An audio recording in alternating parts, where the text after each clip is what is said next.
Je m'appelle Annelle Afraoui, j'ai 25 ans, donc je suis de région parisienne dans le 93 et j'ai commencé les échecs à 5 ans et demi. Donc à l'école, j'ai fait une scolarité un peu classique, donc j'ai fait un bac S, donc spécialité physique-chimie.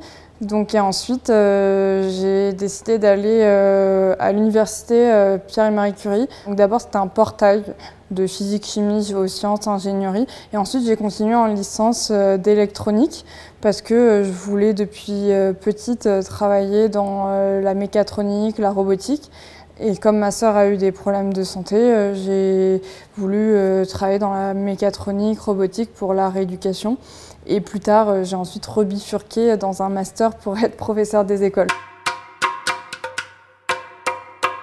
Moi, c'était un peu le cliché des joueurs d'échecs, donc c'était les mathématiques. Donc je pense que ça a aussi fait que mon père, en fait, était aussi un profil très scientifique, adorait les mathématiques.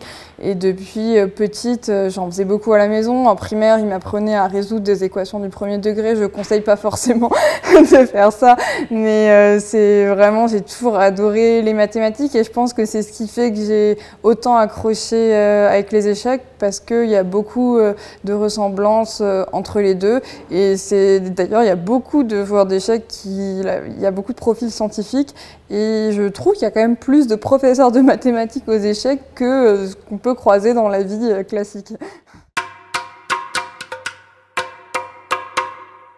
Alors, c'est difficile à dire parce que j'ai commencé les deux en même temps, même j'ai commencé les échecs avant les mathématiques, mais j'ai tendance à penser que ça influe dans les deux sens. Donc évidemment, je pense que les mathématiques et mon côté un peu esprit scientifique, ça m'aide aux échecs, surtout En fait, c'est un peu la résolution de problèmes aux échecs. On a un problème, une situation, on doit l'analyser, voir les différentes... donc aux échecs, ce qu'on appelle coups candidats, ce qui peut ressembler à des méthodes candidates, et ensuite analyser ces différentes méthodes, et ensuite choisir où on va bifurquer, ce qu'on va choisir. Et j'ai l'impression que c'est beaucoup c'est des choses qui se ressemblent. Et dans l'autre sens, les échecs aident m'ont aussi beaucoup aidé en mathématiques. Déjà, dans toute ma scolarité pour la gestion du temps, parce qu'on a une pendule aux échecs et dans les examens, c'est très pratique de savoir gérer son temps. Et en mathématiques, plus particulièrement, donc comme je disais, la résolution de problèmes, la logique, mais aussi la créativité, avoir un problème et en fait, qu'on n'a pas forcément vu en classe, comment le résoudre, et en fait, pouvoir trouver des solutions grâce à nos connaissances pour le résoudre. Donc c'est un peu les deux, je pense, qui s'aident mutuellement. Il faut imaginer que c'est un peu différent des autres sports, les échecs, parce que déjà, dans les compétitions, les open, comme il y a dans d'autres sports, tous les sexes et toutes les catégories d'âge sont mélangés. C'est-à-dire que, alors moi j'ai commencé un peu plus tard, peut-être à 8 ans, les open avec des adultes comme ça, mais même dans les open jeunes, à 7 ans, je peux très bien jouer contre quelqu'un qui a 16 ans. Et dans les Open adultes, à 9 ans, je pouvais jouer contre quelqu'un qui avait 65 ans. Donc c'est évidemment c'est très riche, hein. On rencontre plein de personnes de milieux différents, d'âges différents, tout ça. Donc, mais en même temps, c'est quand même assez particulier quand on grandit dans ce milieu-là, parce qu'après on se retrouve, on a 13, 14 ans, on est entouré de personnes, d'hommes qui ont 40, 45 ans parfois, donc c'est pas toujours même évident de faire sa place, de se sentir légitime, et plus on monte en niveau, et moins il y a de femmes, et en âge aussi, mais je pense aussi que ça m'a forgé, c'est ce qui m'a aidé dans mes études, parce qu'en même temps j'avais l'habitude d'être dans un milieu d'hommes, avec vraiment où il y avait... Tous mes amis quasiment étaient des garçons. Dans les tournois, on pouvait être 3 filles pour 70 personnes. Donc en fait, quand il a fallu choisir les études, moi, le fait de choisir une filière où il y aurait que des garçons et je serais la seule fille, en fait, c'était pas un sujet parce que j'avais l'habitude de ça et je pense que ça m'a aidée là où peut-être pour d'autres filles, c'est peut-être un frein parce qu'elles sont peut-être plus entourées de leurs copines et après de passer dans un milieu avec que des garçons quand on n'a jamais un peu connu ça, je pense peut être un peu plus un frein. Il y a beaucoup de liens entre les échecs et les mathématiques. Et du coup, on revient aussi au problème qu'il y a peu de filles un peu dans les filières scientifiques, dans les mathématiques, tout ça. Et d'ailleurs, ma mère me le racontait, hein, quand on était enfant, au club d'échecs, les parents arrivaient souvent avec leur garçon qui était fort en mathématiques et du coup, ils allaient l'inscrire. Et en fait, je sais pas qu'ils voulaient pas, mais ils pensaient pas forcément à inscrire la petite sœur. Et beaucoup de filles que je connais, il y a une période qui étaient au club d'échecs, en fait, avaient un grand frère qui avait joué aux échecs avant, donc je pense qu'il y a beaucoup ça. Aux échecs, les femmes sont quand même moins fortes, ça serait une autre discussion pour des raisons sociétales, mais aussi, je pense, du coup, en fait, on est moins formés, ou dans un esprit scientifique, donc c'est peut-être ça aussi qui fait qu'on est moins forte, mais du coup actuellement c'est encore difficile de vivre des échecs pour une femme, on peut entraîner, mais c'est plus compliqué que pour un homme, donc je pense que c'est ce qui fait aussi que beaucoup de filles arrêtent à l'adolescence pour les études en fait, pour avoir un métier, des études, là où il y a pas mal de garçons qui vont continuer tout ça, donc c'est beaucoup de raisons. Les filles amènent des filles, donc plus il y aura de filles, plus je pense on va amener de filles, mais il faut déjà dans un premier temps en avoir en fait. Mais je pense que ça peut être par plusieurs choses, déjà dans les écoles.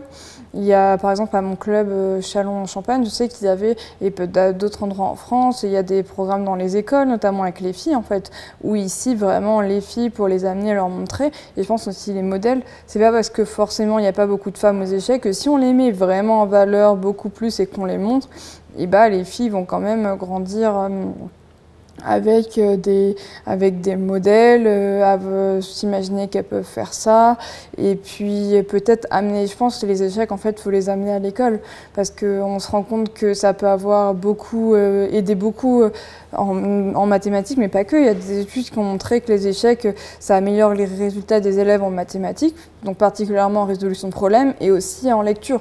Si on emmène les échecs à l'école, un peu ce qui s'est passé pour ma sœur et moi, à ce moment-là, elles vont pouvoir apprendre déjà à l'école et peut-être, si ça les intéresse, demander à leurs parents d'ensuite aller à un club d'échecs ou autre.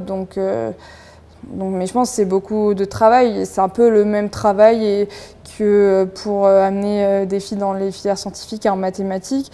Donc difficile, et je pense que l'un va aller avec l'autre en fait, c'est un peu la même chose.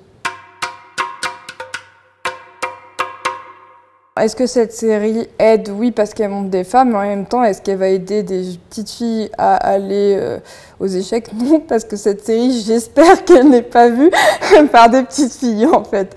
Donc, en fait, elle est assez représentative. C'est vrai que moi, quand on discutait avec mes amis, c'est assez drôle, parce que cette série se passe, je crois, dans les années 70, donc il y a très longtemps. Et c'est encore assez représentatif de la place des femmes aux échecs. Alors évidemment, on est un peu plus, un peu différent, mais les remarques qu'elles peuvent avoir dans le film de leurs adversaires d'hommes, on reçoit encore les mêmes aujourd'hui. Donc cette série, alors je pense que ça peut aider, mais il faut aussi comprendre la série dans le sens où en fait cette série, c'est pas forcément basé que sur les échecs, c'est une jeune femme qui a une histoire difficile et qui est sauvée grâce aux échecs. Il faut le comprendre comme ça, parce que sinon ça donne une image des joueurs d'échecs comme des personnes étant un peu fous, folles, qui font énormément la fête, ce qui n'est pas forcément le cas. Mais je pense que ça peut aider et qu'il faudrait en faire plus effectivement, mais même en fait tout bêtement dans les films qu'on voit parfois, dans des vieux films, des films récents, même des pubs des personnes jouent aux échecs, et c'est très souvent des hommes, hein. Et moi je me souviens quand j'étais petite, il y avait dans les tournois des pubs pour les échecs, voilà, et à chaque fois il y avait une pancarte avec une femme et un homme, et c'était Théo a plus d'un tour dans son sac, et il y avait à côté une femme, et donc c'était des jeux de mots avec les échecs, et c'était Chloé recherche son cavalier. Donc on se rend compte tout de suite qu'en fait ça explique d'où viennent les problèmes actuellement. Je donnerais comme conseil d'avoir confiance en soi, un peu les conseils dont moi j'aurais eu besoin petite, de persévérer, et je pense que ça peut être intéressant d'amener des copines là-dedans, ou même de se faire quand même des copines là-dedans, ou même avec les garçons, et vraiment de jamais avoir ce côté de ne pas se sentir à sa place, de ne pas se sentir souvent assez forte. On me l'a souvent dit, hein, des amis, même en blague, que je suis championne de France parce que je suis une fille, et ça, mais ils le pensent vraiment. Mais en fait, il faut persévérer et se faire une place, et aussi beaucoup les parents derrière qui peuvent aider. C'est bien si les parents aident, parce que moi j'ai beaucoup de filles, en fait elles sont accompagnées beaucoup plus tard par leurs parents dans les tournois. Même moi, en fait, là où mes amis à 13-14 ans partaient en tournoi avec leur entraîneur, moi ma mère m'a accompagnée et voulait pas trop me laisser partir toute seule. Donc je pense qu'il faut emmener ses parents là-dedans, et puis en fait assumer en fait que c'est ses choix. Moi j'ai eu de la chance de la chance, j'avais pas de frère en fait, donc mon père m'a fait grandir avec un peu comme il aurait élevé un garçon. Donc en fait je jouais avec les voitures, je jouais à faire du bricolage, les échecs, les maths, donc vraiment assumer ses passions, et c'est pas grave si on n'est pas comme les autres.